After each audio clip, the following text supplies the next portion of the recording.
To a certain extent, of course, there has been change. Has it been as much as we would like to have seen in the last couple of years? But at the same time, every single time we hear of a story of men being involved in the process of fighting for women's rights, fighting for women who are victims of any kind of discrimination or violence, I think that should be recognized. I think that should be celebrated, because I think that would encourage other men to do the same. There is a huge debate now, huge dialogue when it comes to human rights. There are active steps being taken, not just only in civil society, but also within the government, within judiciary, recognizing that things need to be corrected.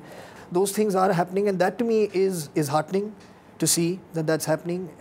Is it happening as quickly as all of us would have hoped for? I don't think so. But is it happening? Yes, it is happening.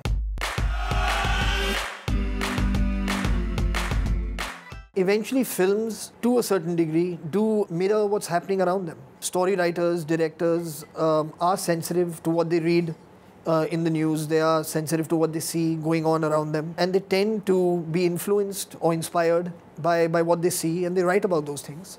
So when we are seeing the emergence of the strong female protagonist in movies, I think that is a part of this change. Endeavor to have women of substance in every single film and in every single role in my movies. So for me to watch directors, younger directors, newer writers doing the same, writing films that are absolutely women-centric, those are important things, because it increases sensitivity, it increases awareness for other people to be able to understand what it is that women have to go through in a society that's occupied by both genders.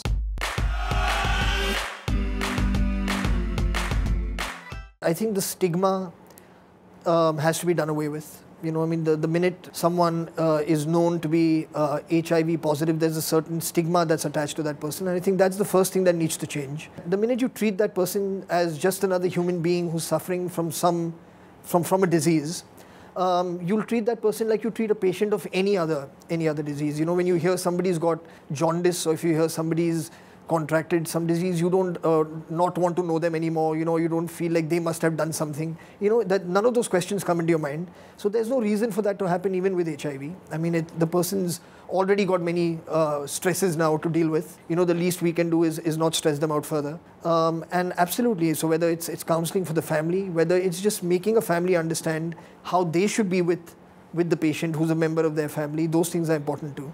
So there are many things that are around it, yes.